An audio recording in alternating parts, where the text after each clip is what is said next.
Recording by Louise J. Bell. Oil of Dog by Ambrose, Bierce.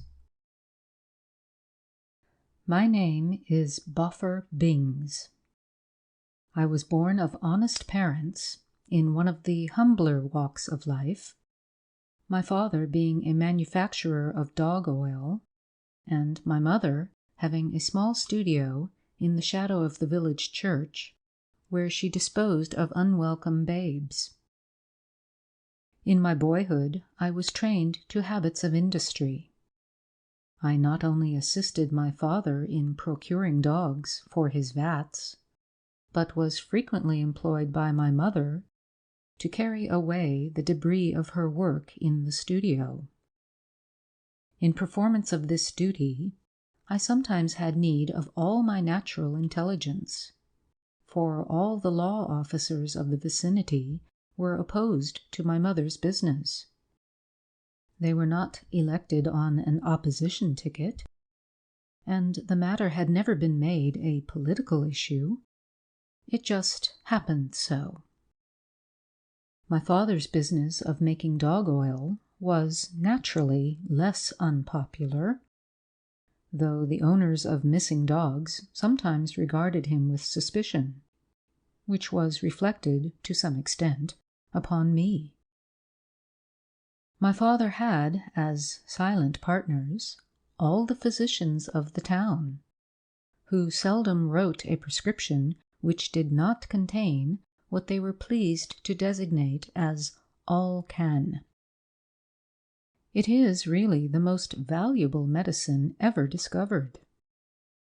But most persons are unwilling to make personal sacrifices for the afflicted, and it was evident that many of the fattest dogs in town had been forbidden to play with me, a fact which pained my young sensibilities, and at one time came near driving me to become a pirate.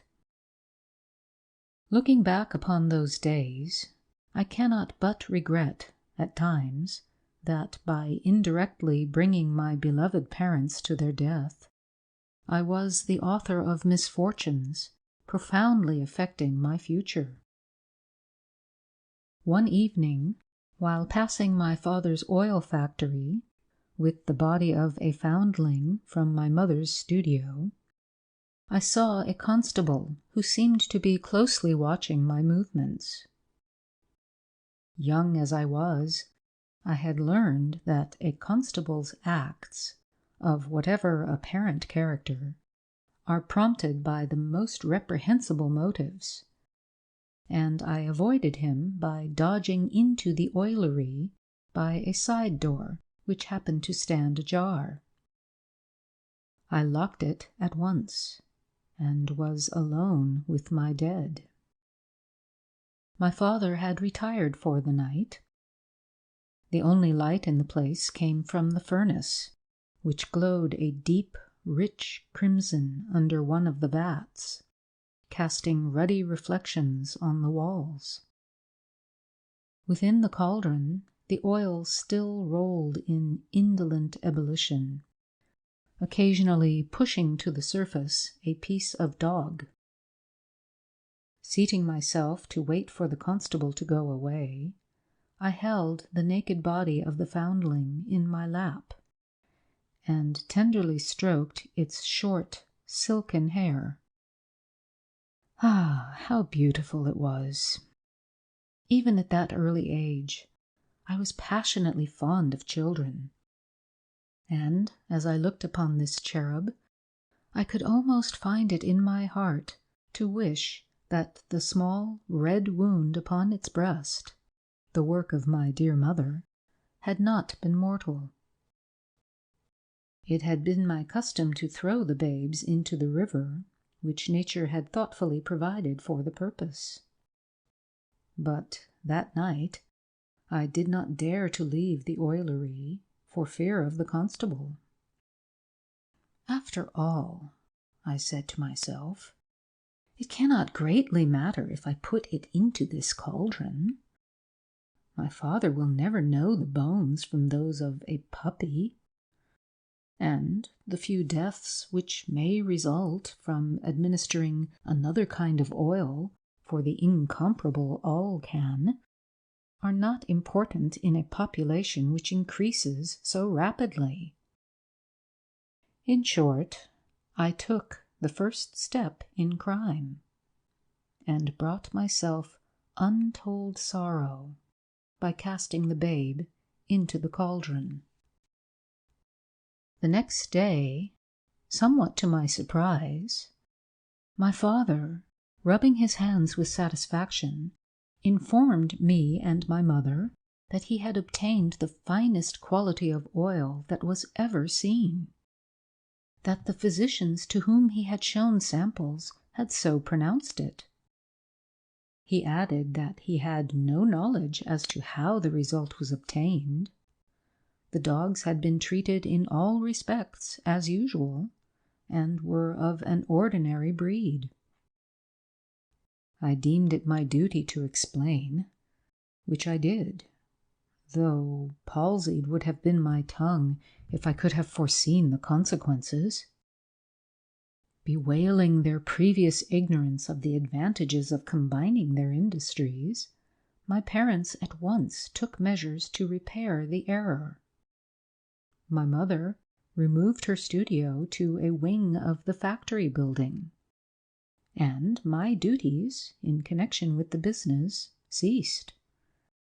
I was no longer required to dispose of the bodies of the small superfluous, and there was no need of alluring dogs to their doom, for my father discarded them altogether, though they still had an honorable place in the name of the oil. So suddenly thrown into idleness, I might naturally have been expected to become vicious and dissolute, but I did not. The holy influence of my dear mother was ever about me, to protect me from the temptations which beset youth, and my father was a deacon in a church. Alas, that through my fault these estimable persons should have come to so bad an end. Finding a double profit in her business, my mother now devoted herself to it with a new assiduity. She removed not only superfluous and unwelcome babes to order, but went out into the highways and byways, gathering in children of a larger growth, and even such adults as she could entice to the oilery. My father, too, enamored of the superior quality of oil produced, purveyed for his vats with diligence and zeal. The conversion of their neighbors into dog oil became, in short, the one passion of their lives. An absorbing and overwhelming greed took possession of their souls, and served them in place of a hope in heaven, by which also they were inspired. So enterprising had they now become, that a public meeting was held, and resolutions passed, severely censuring them. It was intimated by the chairman that any further raids upon the population would be met in a spirit of hostility. My poor parents left the meeting broken-hearted, desperate, and, I believe, not altogether sane. Anyhow, I deemed it prudent not to enter the oilery with them that night, but slept outside in a stable. At about midnight, some mysterious impulse caused me to rise and peer through a window into the furnace-room, where I knew my father now slept. The fires were burning as brightly as if the following day's harvest had been expected to be abundant. One of the large cauldrons was slowly walloping with a mysterious appearance of self-restraint, as if it bided its time to put forth its full energy. My father was not in bed. He had risen in his night clothes and was preparing a noose in a strong cord.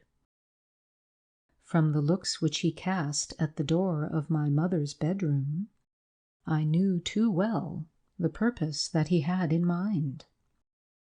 Speechless and motionless with terror, I could do nothing in prevention or warning. Suddenly, the door of my mother's apartment was opened noiselessly, and the two confronted each other, both apparently surprised.